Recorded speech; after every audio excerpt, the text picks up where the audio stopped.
memory, all alone in the moonlight. What is wrong with this movie? How does this even exist in the MCU?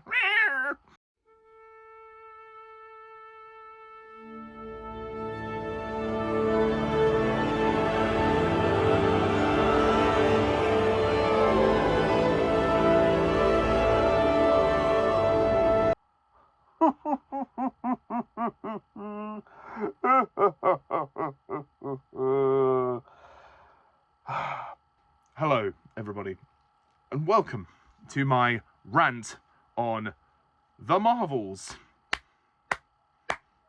Directed by DaCosta, released in 2023. 2 years ago! So you might be wondering why I'm reviewing this now.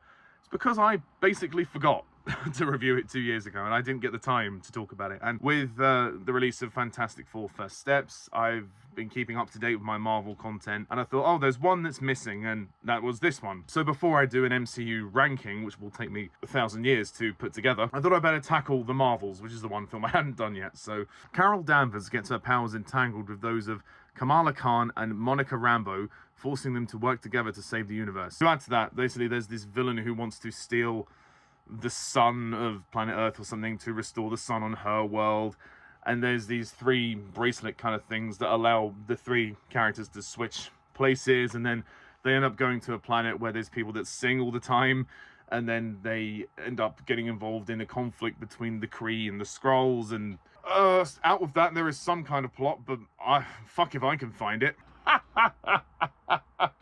My goodness me, The Marvels sucks.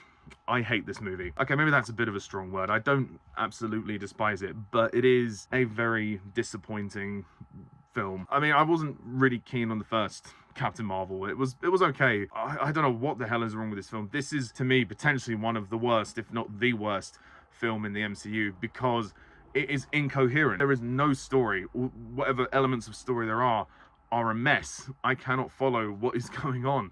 It's just one scene after the next with no coherency. Why do we have this bracelet that allows them to switch places with each other? Why do we have to go to a planet where there's characters that sing? Why does the villain want to steal the sun? You know, there's so many questions. You know, it asks more questions than it answers. That makes sense. We also have characters that are completely overused, like Kamala Khan and her family. Her family did not need to be in this movie as long as they were. In the beginning, I could kind of understand, but as time went on, they were just overused. Why did they get involved all the way to the end? And just to be clear, the 3 leads are good. They try their best. I can't say the movie's a total disaster, because at least they try with the bad script. So Brie Larson as Carol Danvers, or Captain Marvel, I think she's better in this one. I think she is better than she is in the original film. Her performance was a bit oddly pitched in the original film, but I think here she's much more grounded, much more serious. She does have the occasional laugh, but there's not many laughs in this film. She makes the best out of a bad script. Teyonah Parris as Monica Rambeau. You obviously will have more development for her in the WandaVision show, if you've seen that. And I did watch WandaVision, and I did enjoy her there.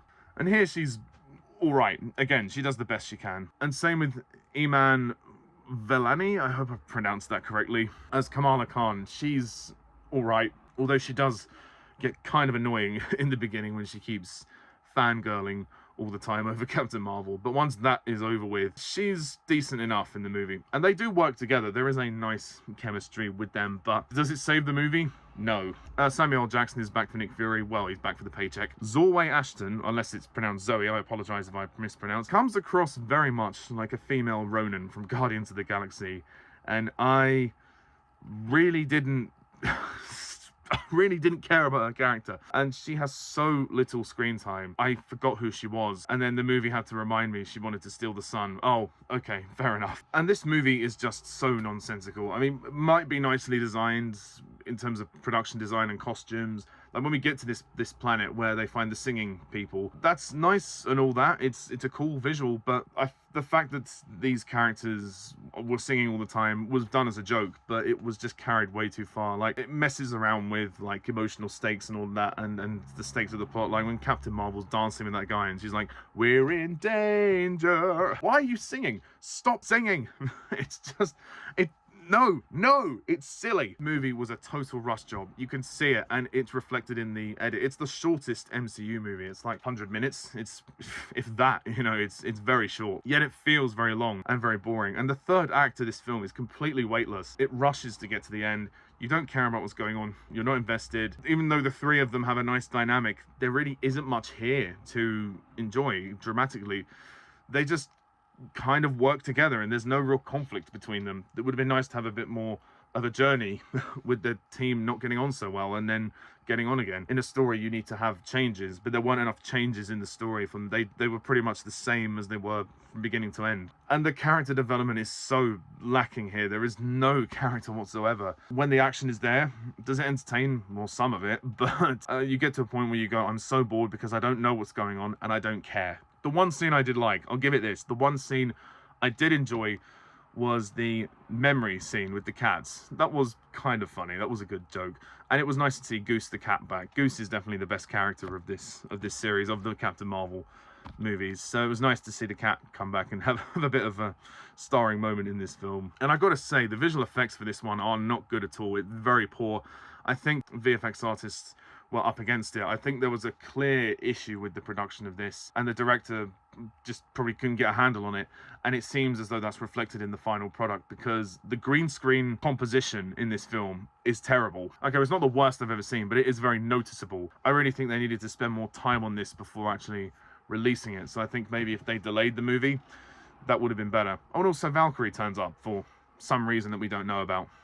The dialogue and the script aren't offensively bad or anything, but it's just so dull, so lackluster and incoherent. I have no clue what the hell is going on. And I just got so bored. When I saw this film in the cinema, I was bored.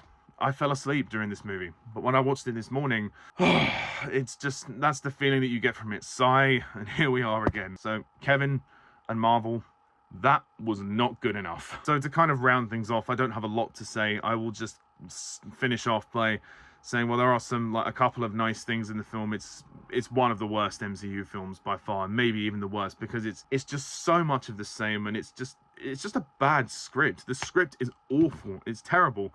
The jokes aren't funny. There's no story, and I just get frustrated watching this because it's, you know, what could have been wasted potential, completely wasted potential. Couple of good action scenes aside and good ideas, but ultimately not enough. So I am going to score The Marvels a 2 out of 10.